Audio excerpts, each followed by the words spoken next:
வாங்க ஃப்ரெண்ட்ஸ், நம்ம பெப்பர் போட்டு பொட்டேட்டோ மஷ்ரூம் ஃப்ரை பண்ணலாம். பெப்பர் ஃப்ரை பார்ப்போம். ஃப்ரையாக பண்ணுவோம். வாங்க, கடாயில் எண்ணெய் ஊற்றிட்டு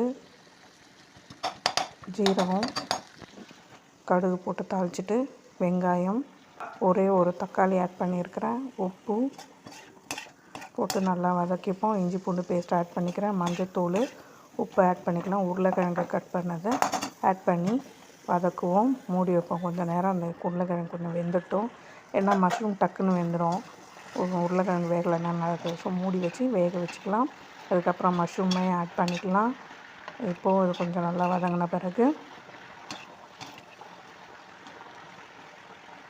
ஒரு டீஸ்பூன் மிளகாத்தூள், கரம் மசாலா, கொஞ்சம் வீட்டு மிளகாத்தூள் கொஞ்சம் 1/2 டீஸ்பூன், அதுக்கப்புறம் பெப்பர் நிறைய ஒரு டீஸ்பூன் பெப்பர் ஆட் பண்ணியிருக்கிறேன்.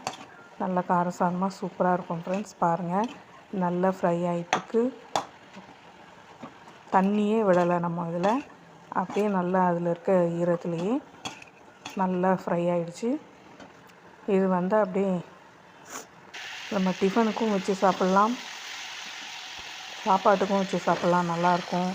கிரேவி, செமி கிரேவி மாதிரி இருக்கிறதுனால எதுக்கு வேணாலும் வச்சு சாப்பிட்லாம். சூப்பராக இருக்கும். ட்ரை பண்ணுங்கள், சப்ஸ்கிரைப் பண்ணுங்கள், ஷேர் பண்ணுங்கள். Thank you friends.